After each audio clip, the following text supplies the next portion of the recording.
Hello, this is Ernie Wise here. I was Eric, he was only joking. You're a fellow writer? Gosh, I'm a fellow writer as well. Well, nothing great. Just a couple of dozen masterpieces. I'm going to write a musical this afternoon, if it rains. You live in the same block of flats? Well, so do I.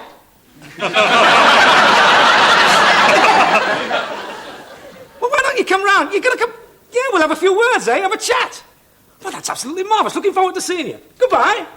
He lives in the same block of flats. Fellow writer? Yeah, fellow writer. Well, not really. He's a poet. Poet? A poet, yeah. Great. I used to fancy myself as a poet once. You write poetry? Yeah. That made me laugh.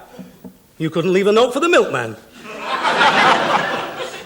As a writer of modern prose, I was told I could become another G.H. Eliot. T.S. Eliot. No, you're thinking of the chocolate-coloured poet. Monologues! Huh? Monologues! What about monologues? They were my specialty. I was just specialising, though. Oh, nice. There was a comic many years ago, a fellow called Tony Bennett. No. Billy Bennett. Billy Bennett. Yeah. Well, they both make me laugh. Yeah. Billy Bennett. Billy Bennett. Got a moustache. Almost a gentleman. That was him, yeah. He was a great poet. Oh, it was good. Oh, he did some fantastic poetry. Did he? You listen to this for scan and beauty. By the light of 1,000 lanterns, in the quarters of Limehouse Reach, lived a bland Chinese who loved the sea because he was the son of the beach.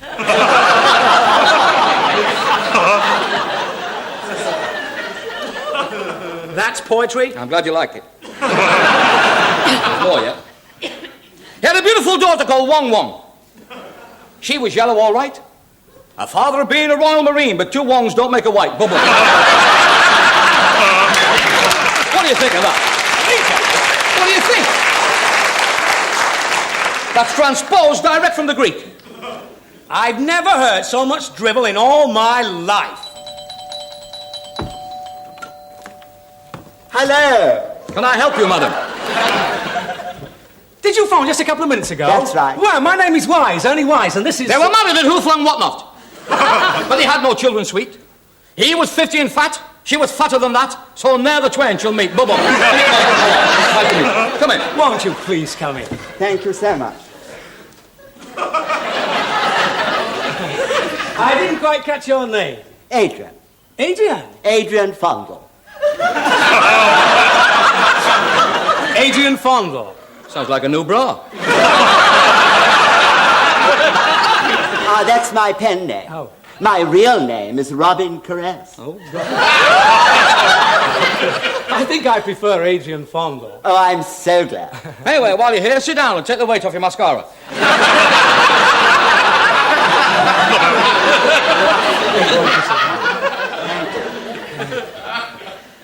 Now, Mr. Oh, call me Adrian. Oh, call me Ernie. Call me tomorrow, I'm off, I can't. Come back here and sit down, will you? I was going to go down to the billiard hall, see about me bent cue. Tell me, Adrian, what are you working on at the moment? Will you move up, please?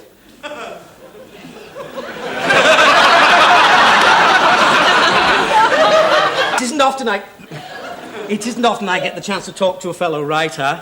I write poems, you know. Oh, really? Yes, yeah. Just finished a poem called The Fairy, nothing personal.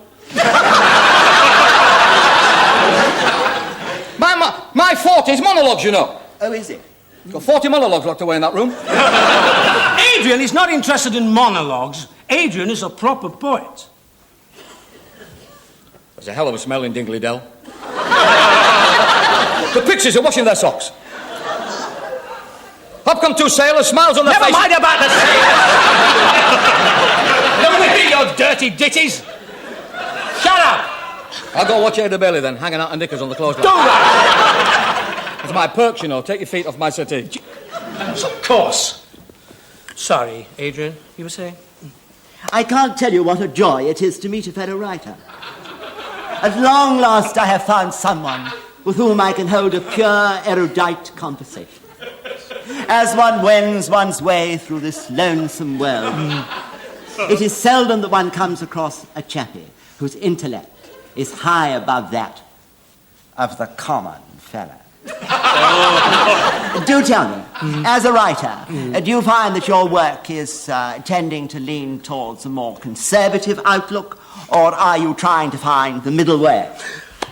Well, I never really... You see, we writers have the power, the ability to be able to guide, to steer the thinking of the ordinary people, of the common man who can't think for himself.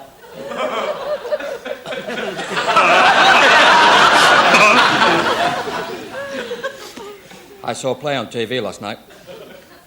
There was this woman. You could see her bum.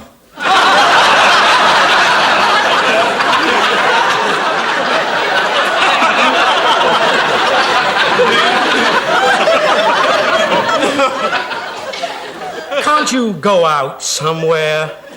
You could see her bum. I'm one of those common fellows that you've just been talking about. I know nothing. You're the clever ones. I really don't know what you're talking about. You've just said that you can guide the thinking of the common man. Well, why did they show bums on television? Even worse, on a 24-inch screen. And while I'm having my supper. And in colour.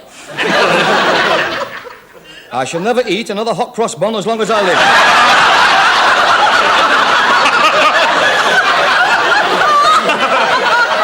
You're doing these for me. You fellas, you ought to be ashamed of yourselves. I think you'll find, Mr. Winters. Bernie Winters. I think you'll find, Mr. Winters, that this... He means it. There was this man and this woman. They'd only met for the first time, and within 2 minutes they were at it. Cavorting on a bed. Wriggling and writhing? I've no idea who they were, huh? I think you'll find that this particular bum, the one you mentioned a moment ago, was relevant to the play. That's right, relevant to the play. Adrian's quite right. Adrian is right, see? Crawler. Relevant nothing. She was a model, he was a painter. There you are, relevant to the play. Adrian's right, he's quite right. Get off! What are you chatting on about? Yes? She didn't have a stitch of clothing on. Then there must have been a hidden message. It was a funny place to hide a message, wasn't it? People, things like that, they don't happen in real life.